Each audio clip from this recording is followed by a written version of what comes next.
Welcome everybody, and today we're taking a look at a new box set from Imprint. So this has been released alongside their Film Noir Collection number 6 box set, and it is Tales of the Wild West Collection number 2.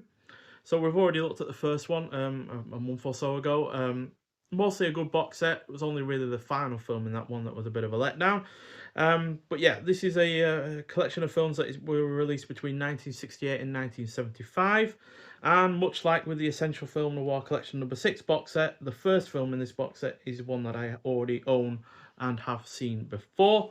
So we'll quickly take a look at that one. It is also a film that we've already looked at as well via a video, and it is 1968's Five Card Stud, directed by Henry Hathaway, who I've seen 8 other films from before, and we reviewed this film back in March of 2024. So yeah, this was released via Vinegar Syndrome in the past, so via really nice slipcover and the like. So yeah, like with the first film in the Essential Film Noir Collection number 6 box set, I will look at the extras and compare and contrast.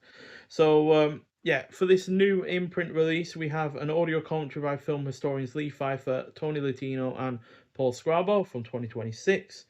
We also have Disguised as Purity, video essay by film academic Eloise Ross, also from 2026, radio spot, and a press book image gallery. When it came to the Vinegar Syndrome version, that was newly scanned and restored in 4K from its 35mm original camera negative, whereas only here it says 1080p high definition presentation. So whether or not it has had that same 4K restoration or not, we'll have to see. But I won't be reviewing it.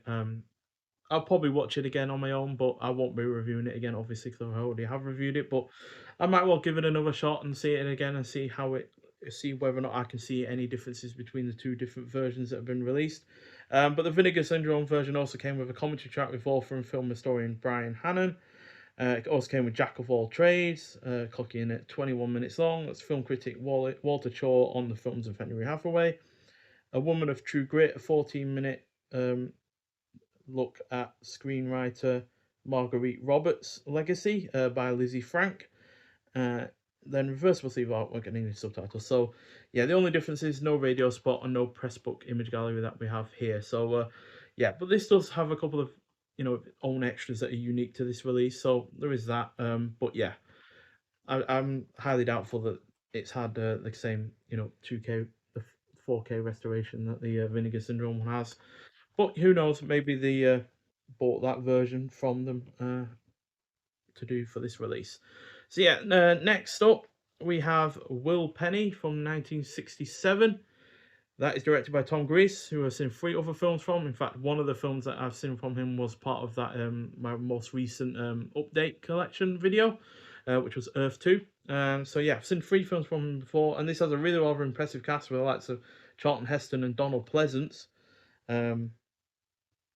You've also got Bruce Dern, Ben Johnson, Slim Pickens, Clifton James, and Anthony Zerbe. The last 2 of those being in James Bond films as different characters in 2 different films. Clifton James being in Live and Let Die and Man with a Golden Gun, and Anthony Zerbe being in License to Kill.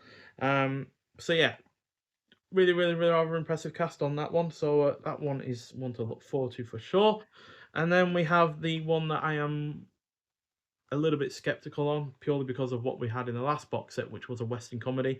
And this is also a Western comedy in the form of Something Big from 1971, directed by Andrew Vic McLagan, who I've seen 4 other films from, but unfortunately half of those weren't particularly great. So yeah, hopefully this lands on the more good side of his filmography that I've seen already, rather than the bad side. But considering the other Western comedy that we looked at in the first box set was pretty poor, I'm worried that this is going to be more of the same, unfortunately. But yeah, still has a good cast. You got Dean Martin, Brian Keith, Honor Blackman, Ben Johnson again. So yeah, pretty decent cast. Certainly sounds like a better cast than Waterhole number 3 had. And then 4th film is The Revengers from 1972, directed by Daniel Mann, only seen 1 of his other films. But again, this has a pretty good cast. You got William Holden, Ernest Borgnine, Woody Strode, and Susan Haywood. So yeah, pretty decent cast in that one, and apparently this has some really rather good action to it as well. So definitely one that I'm also looking forward to. And last but not least, we have from 1975, Posse. So not only does this clearly star Kirk Douglas, but this is only one of 2 films that he actually directed himself, which came out in 1973. I've forgotten the name of it now, but yeah, this again, like the Revengers and with Will Penny, has a pretty decent cast as well. Alongside Kirk Douglas, you have again Bruce Dern. Also got Bo Hopkins, James Stacey as well, so a fairly solid cast. And yeah, nice and short as well, only an hour 32. So yeah, it looks like a fairly entertaining one in terms of what might well have some good action, because you know you got a few men there on horseback with a train in the background, so there's at least going to look like there's going to be a train robbery of some sort. So yeah, I am confident about 3 of the 4 films that I haven't seen before. I would say Five Card Study is a pretty solid film in its own right. It would make a good start to this box set. I believe I gave that 3.5 out of 5 when I originally reviewed it. So that in itself is a fairly solid film if you haven't already got that one, especially to start this box set off with. The only one that I'm really worried about is Something Big, to be honest, because like I said, World Tour number 3 from the previous box set was also a Western comedy, and it really wasn't all that great. It was comfortably the least favourite of that box set, and the only one I gave a negative review of. So yeah, hopefully though, Something Big will be a damn sight better than that one. But nonetheless, thank you for watching. If you've seen any of these 5 films before, I'd like to hear your thoughts on them, and I'll see you in the next one. Bye.